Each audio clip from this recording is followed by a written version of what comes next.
¿Qué tal, amigos? Bienvenidos a un nuevo episodio de Perspectivas CDMX. Les saluda su amigo Luis Eduardo Velázquez, director del diario y semanario digital Capital CDMX. Como ustedes saben, cada semana abordamos un tema de coyuntura aquí con nuestros compañeros, colegas Arturo Páramo, Alberto Cuenca y Ernesto Osorio. Lo hacemos siempre del tema que se vuelve la coyuntura en la capital del país. La coyuntura durante esta semana fue el registro ya de los candidatos a las 16 alcaldías y a los 33 distritos de la capital del país para conformar el nuevo Congreso de la Ciudad de México. Del 8 al 15 de marzo, los partidos políticos de la capital del país pudieron registrar a sus candidatos. Se generaron dos bloques importantes con dos coaliciones. La primera coalición es del partido en el poder, que la encabeza Morena, con sus aliados históricos, en este caso el PT, y un aliado de oportunidad y que sorprende, que es el Partido Verde Ecologista de México. Ellos conforman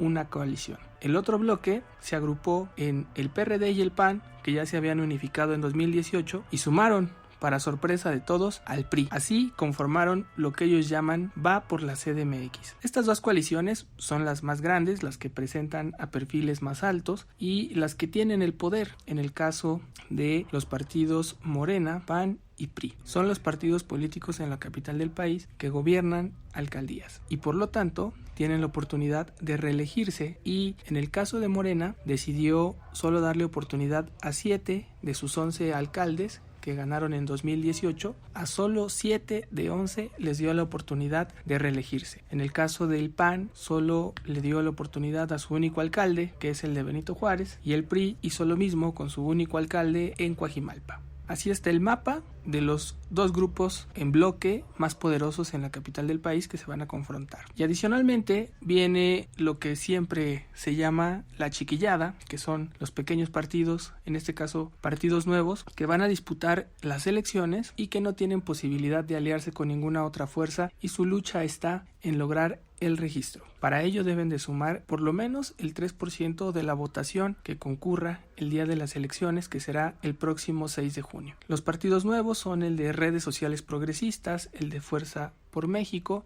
el Partido Encuentro Solidario. Son 3 partidos que están vinculados a Morena y que se sabe pueden jugar del lado del partido Morena o de la coalición de Morena PT Verde Ecologista. El otro partido que está buscando su registro en la capital del país es Movimiento Ciudadano, que también presentó candidatos solos y se suma a la lista por primera vez en la historia para jugar en las elecciones de la Ciudad de México, un partido político local, que es un partido que se denomina Partido de la Libertad y sus siglas son ELIGE. Es un partido del cual se sabe muy poco, se han mantenido con mucho hermetismo y ellos no se sabe incluso ni quiénes son sus candidatos o sus principales perfiles. Apenas el Instituto Electoral de la Ciudad de México tiene de aquí al 29 de marzo para validar candidaturas, y eso será muy importante para que ya el 4 de abril, que será el día que arranquen las campañas en la Ciudad de México, se sepa bien a bien cuáles son las formaciones. En este periodo de tiempo, del 15 de marzo al 29 de marzo, puede haber ajustes o cambios. Puede ser que el Instituto Electoral de la Ciudad de México a muchos de los que están hoy inscritos como candidatos no les dé el registro, o los partidos hagan sustituciones de candidatos. Ha habido un clima de tensión en la Ciudad de México porque arrancó este periodo de registro con el trágico deceso de Leonel Luna en un accidente que, por lo visto al día de hoy, las autoridades judiciales han decidido ya dar un carpetazo y decir que se trató de un accidente en el cual perdió la vida Leonel Luna, que fue el arquitecto del Frente Va por la CDMX. Ahí quedó ese tema de la investigación. El PRD, que era el partido con el que más afinidad tenía, y el PAN han pedido que se reabra la investigación y que se hagan otros peritajes, pero parece que eso es un tema ya cerrado y que ahí quedará. Y por el otro lado, el gobierno de la Ciudad de México, a través de su Fiscalía General de Justicia, ha iniciado la liberación de varias órdenes de aprehensión en contra de priistas. En el caso de Adrián Rubalcaba, que es el alcalde de Coajimalpa, ya desde hace un tiempo atrás le habían abierto una carpeta de investigación por tener funcionarios vinculados supuestamente con el crimen organizado. Luego, hace unos días también se reabrió el caso de Cuauhtémoc Gutiérrez de la Torre, que es el líder del PRI en la capital del país, el líder moral del PRI en la capital del país y que tiene a su líder capitalino, que es Israel Betanzos, y se han abierto procesos en contra de ellos también. Y el golpe más duro se registró también la semana pasada, donde se decidió detener y vincular a proceso a la candidata del distrito 9 local, que es en la alcaldía de Cuauhtémoc, Diana Sánchez Barrios, una mujer que estuvo un tiempo en Morena y luego se pasó al PRI y ahorita estaba intentando competir, y la Fiscalía General de Justicia de la Ciudad de México lanzó una orden de aprehensión, la detuvo, la acusan de extorsión agravada y de robo en pandilla y no le dieron el derecho de enfrentar este proceso en libertad por los delitos que tiene. Entonces ella está enfrentando su proceso desde Santa Marta Acatitla, que es el penal de las mujeres en la capital del país, y así, con este panorama, es como llegamos a el preludio de las elecciones 2021 y veremos cómo se van desenvolviendo las campañas. Por ahora vemos que hay tensión, esa sería la palabra con la que podríamos definir este proceso, con tensión, y veremos cómo ya arranca el ritmo de las campañas, que serán atípicas porque estamos en una pandemia y no se pueden hacer eventos de muchas personas por las restricciones del semáforo naranja. Veremos si lo cambian a amarillo y luego a verde durante la campaña, eso no lo sabemos. Estamos a punto de que se pudiera enfrentar una nueva ola de la pandemia del coronavirus en la Ciudad de México y eso puede modificar todo el escenario y por lo tanto hacer unas elecciones atípicas. En el caso de los perfiles de los candidatos, les comentamos que no hay grandes cambios de personajes o de perfiles, porque les decimos que 7 alcaldías, que son casi la mitad de las alcaldías, se van a reelegir, y de los 33 diputados también más de 20 diputados son los que se van a reelegir. Son pocos los perfiles donde decidieron cambiar algunos personajes, pero nada relevantes ni muy importantes que se pudieran ahí observar dentro del escenario político. Lo que sí se puede advertir con base ya en las dos planillas es que por lo tanto el gobierno de la ciudad, el partido en el poder, Morena, pues sí se ve que están un poco nerviosos con el cuadro que van a tener que enfrentar con los rivales, y ahí es donde se va a abrir esta disputa. Ese es el tema con el que vamos a polemizar el día de hoy, y vamos a darle los micrófonos a Arturo Páramo para que nos dé su perspectiva CDMX y nos diga cómo está viendo él ya el clima electoral en la capital del país. Hola, ¿qué tal? ¿Cómo están? Pues yo pienso personalmente que las alianzas que están haciendo diversos partidos en la Ciudad de México para contrarrestar a Morena son simplemente un intento de revertir la ventaja que ese partido alcanzó en la capital del país, que es el bastión principal de Morena en todo México. Por desgracia, a lo largo de los últimos 2 años, no se ha podido consolidar ningún partido de oposición por sí solo. El PRI está completamente desdibujado, el PAN no alcanza a reponerse de la derrota de 2018 y el PRD está prácticamente desaparecido luego de que Morena funcionara como una especie de caballo de Troya para acelerar la decadencia del partido que gobernó durante 3 sexenios a la Ciudad de México. Yo creo que Morena tendrá una victoria muy cómoda en la Ciudad de México en las próximas elecciones. Mantendrá las alcaldías que ya gobierna ahora. Es posible que más que recuperar alguna, se mantenga la presencia de los demás partidos en las alcaldías, toda vez que la efervescencia de esta elección no será demasiada, porque no es una elección presencial, es una elección de término medio, en la que no hay una figura preponderante que jale al resto de las candidaturas. Así es que preveo que va a ser una campaña cómoda para Morena. No se puede hablar de arrasar, pero sí será una ventaja pues considerable la que tendrá sobre los demás, y los demás partidos simplemente tendrán la tarea de mantenerse a flote, de no tener grandes derrotas, de mantener los espacios que lograron en 2018 y tratar eventualmente de recuperarse en la elección de 2024, porque en esta yo también creo que Morena va a tener mayoría en el Congreso de la Ciudad de México, y va a ser pues difícil para los demás partidos de oposición. Gracias, Arturo Páramo, por tu perspectiva. Sí, recordar que En las elecciones intermedias en la capital del país se tiene el registro de que siempre participa el 40-45% de la población que puede votar. Estamos hablando de unos 3.200.000 personas y en este escenario atípico de pandemia puede ser que participen incluso menos personas. Eso le pone la situación muy compleja a los partidos políticos nuevos que buscan el registro, porque tendrían que estar logrando cada uno por sí mismo con estos números algo así como 100,000 votos el próximo 6 de junio. Eso va a ser un factor importante, determinante para los números, para las coaliciones, y concedo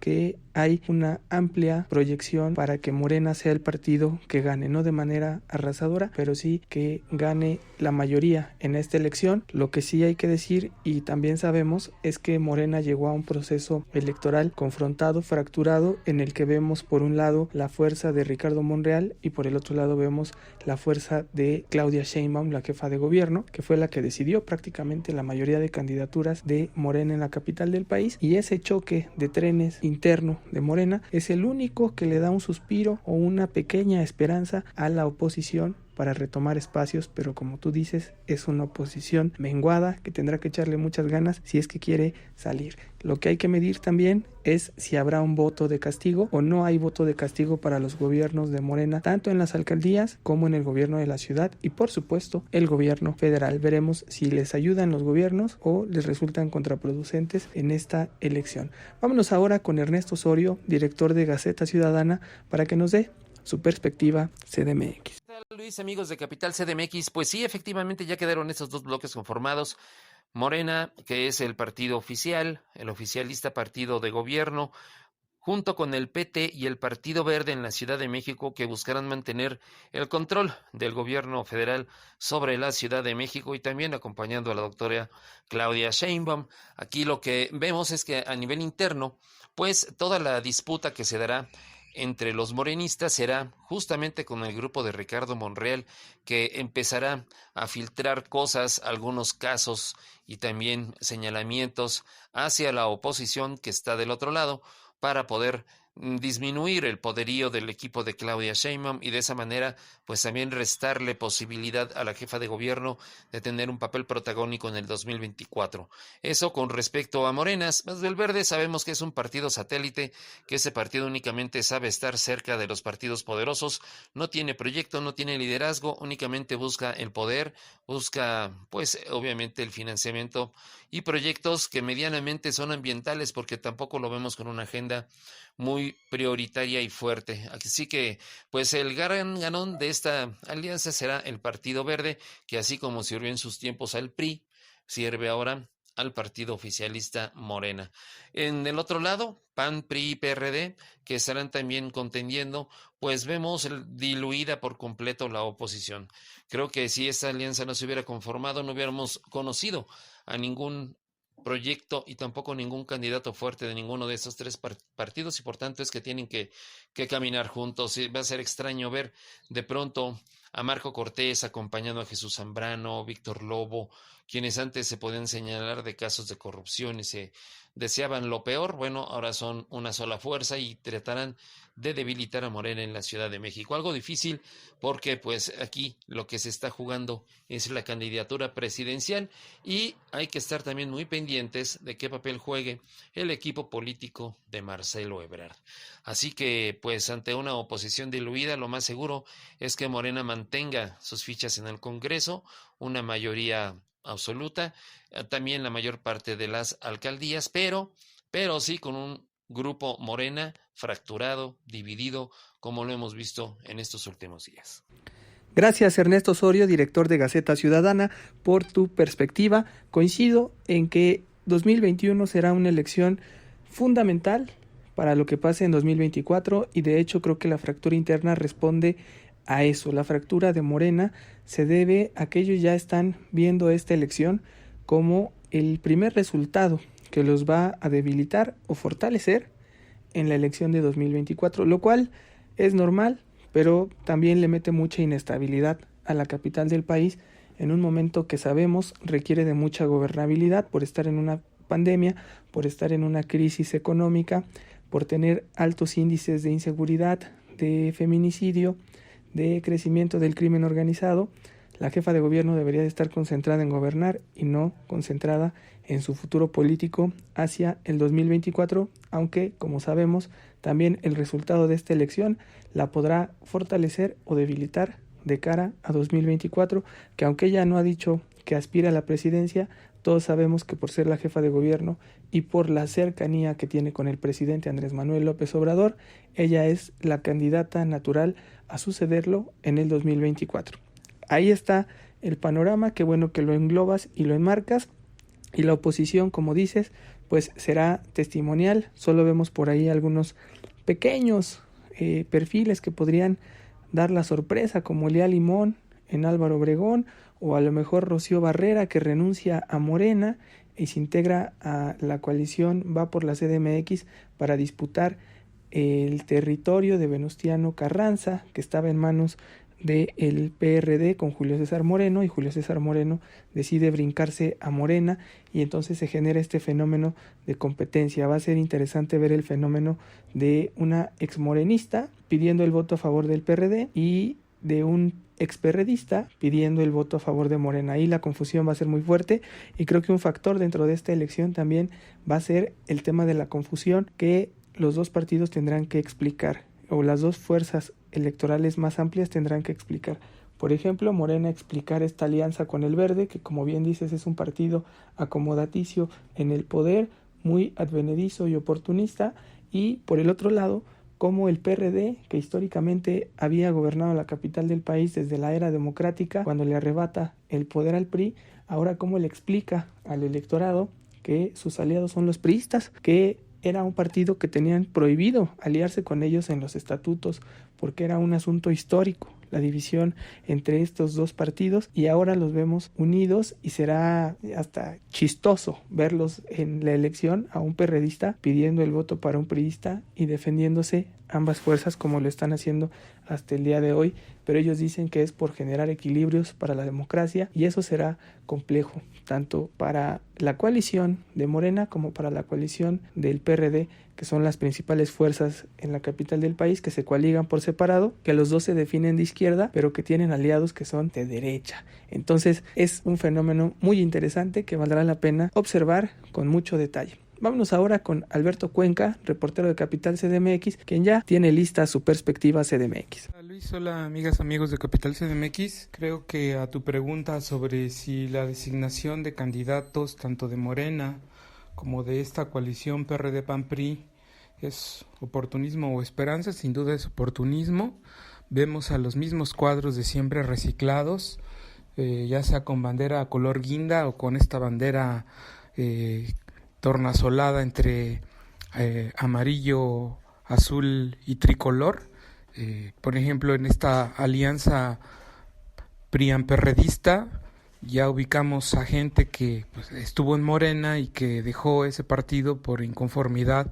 en la designación de candidaturas y ahora buscará un cargo de elección popular por esta bizarra alianza, ¿no? Como es el caso de la candidata a la alcaldía Venustiano Carranza. Y del lado de Morena, pues son los mismos cuadros de siempre, los cuadros que hemos visto gobernar en estos 3 años, que fueron en un momento legisladores o que se van a reelegir como alcaldes, y que pues han decepcionado a la ciudadanía con la toma de decisiones de esta 4T tan desesperanzadora. Entonces no hay mucho de dónde tela de dónde cortar, mucho a dónde hacerse por parte de la ciudadanía, que pues solo ve gente, caras ya conocidas, gente que sabemos cómo gobierna, con estigmas de incapacidad y hasta de corrupción, halos de corrupción en la forma en cómo han gobernado. Gracias Alberto Cuenca por tu perspectiva. Coincido plenamente en el hecho de que nos presentan más de lo mismo, tanto Morena como el PRD en esta alianza con el PAN y con el PRI, presentan más de lo mismo. Creo que el gran dilema de los electores el 6 de junio será escoger al mejor perfil y, como siempre, o como ya estamos acostumbrados a decir, escoger al menos peor, o pensar incluso en los equilibrios, en este voto cruzado para evitar que el partido en el poder tenga mayoría, que siempre ha sido como un fenómeno muy vivo en la capital del país, el que se le da el beneficio de la duda al candidato de la oposición, aunque no nos convenza, pero se hace con el afán de que haya un Congreso dividido que genere equilibrios y que impida que se convierta el Congreso en una oficialía de partes donde la jefa de gobierno, como lo ha sido en este primer Congreso de la Ciudad de México, gobierna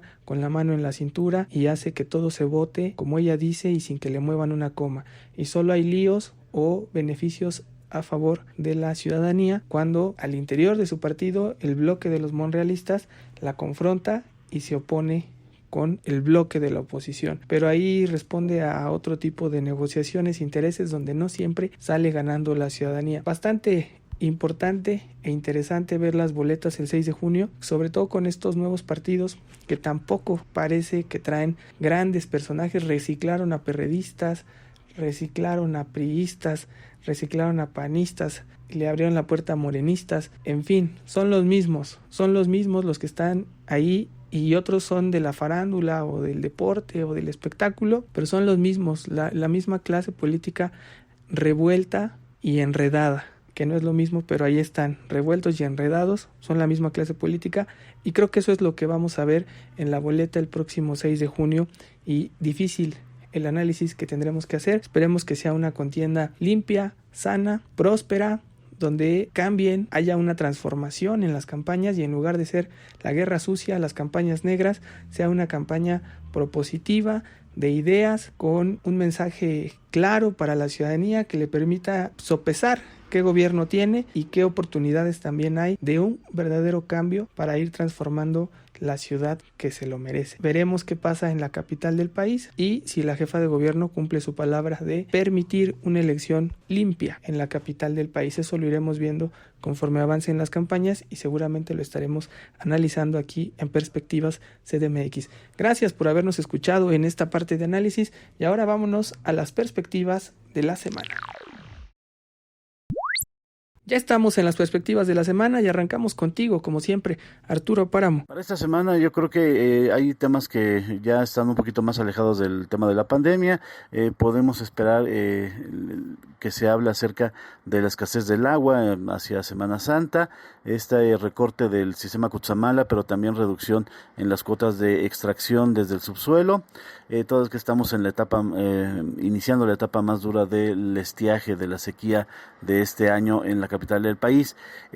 También se estará hablando seguramente del repunte de casos de contagios por la inminente llegada de la Semana Santa, del periodo vacacional. La gente se relaja y también se relajarán las medidas de seguridad para evitar los contagios del coronavirus. Y el inicio ya de las campañas electorales, en las que se verá seguramente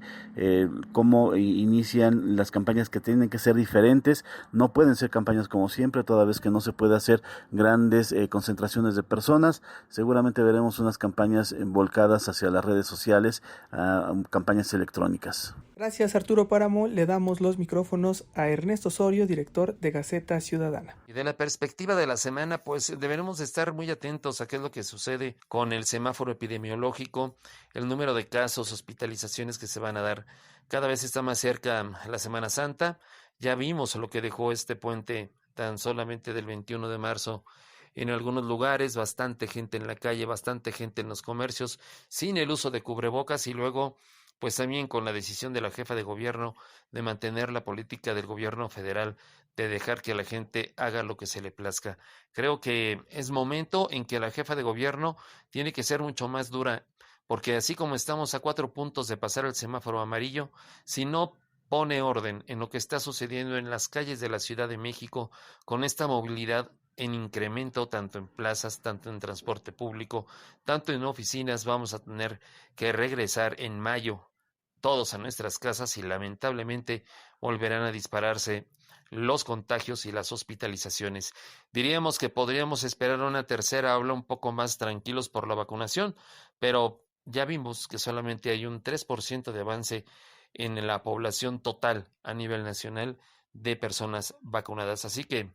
creo que si algo tenemos que pensar muy bien esta semana es en quedarnos en casa, no bajar la guardia, mantener las restricciones, seguir usando el gel antibacterial, cubrebocas, caretas en el caso de estar en el transporte público en lugares pues cerrados y con mucha gente. Y pues también esperemos cómo vengan ya los primeros eventos con cierres y registros de candidatos a diputaciones locales, los concejales y también las alcaldías. Gracias Ernesto Osorio por tu perspectiva CDMX y vámonos ahora con Alberto Cuenca, reportero de Capital CDMX, porque parece que viene cargada la agenda esta semana. En la perspectiva semanal, el tema la que marca agenda cada semana, como siempre, es el asunto del COVID-19. Aunque se mantiene la ciudad en semáforo naranja, las autoridades capitalinas no decidieron reabrir más actividades económicas para la siguiente semana porque ha habido una estabilización de las hospitalizaciones y pues queda ahí también este temor de que en los próximos días y derivado del asueto de Semana Santa se dé un repunte en los contagios. Ya lo dijo la secretaria de Salud ante el Congreso Capitalino, Oliva López, que existe, es permanente el riesgo de un repunte, una tercera ola de contagios y hospitalizaciones en la capital del país, aunque ya se está vacunando a la población de adultos mayores, pues todavía falta la mayoría de personas por ser inmunizadas. Y en ese mismo sentido, la jefa de gobierno dará un anuncio en esta semana sobre cuáles serán las otras alcaldías donde habrá jornada de vacunación, en virtud de que ya llegó